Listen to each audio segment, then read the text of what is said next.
Na cadre ya idéologie ya konyata pe idéologie du nouveau dans l'air, RTL azali ko continuer idéologie lobby concert monene Werason mégastar ya République démocratique du Congo akobeta na stade de Vélodrome ya Kitambo kala oyo wera beta na Kitambo bana Kitambo pe bana bandal babengami avec un partenaire idéologique. Reportage ya Christian Lutonto.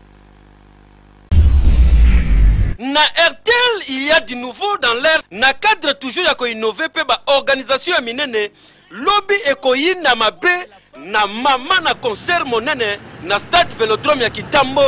Ba abonné nyonso ya RTL na ba fanatique nyonso ya maison mère ba kokuta na bango nyonso na concert monene oyo. Avec RTL dans le makanda Werason akopeta nyonso wana pona kokutisa idéologie ya RTL na ba fanatique ya wenge musique maison mère. Ya tout ce pays, il y a trop vraiment tolela trop ngembo to boulon dire roi de la France en état boss na mais voilà ma belle na ma boyfriend na encore boss na jamais tala l'occasion faire na européen sa biso lelo grâce à RTL oyo comprendre to leli ma belle le droit moi to comme wapo yesenga ba croix rouge faut bazala pour ko buka na ndenge ya nyama ngembo la roi de la forêt tout kill mobimba ba roya wana.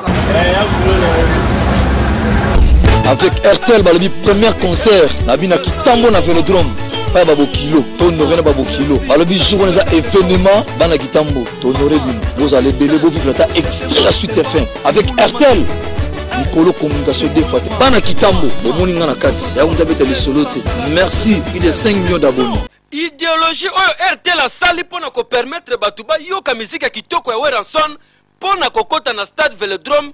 Ezaka kasoko sombi sans unité à RTL malamoko koti mais faut kota carte on ba na téléphone vite fait keba pe bonus mususu eza elengi na ambiance ko fanda kuna na kati il faut vivre pour ce là surprise oyo Werason na bombi lobby ezane extrait ya suite fait ya malewa o raté libela.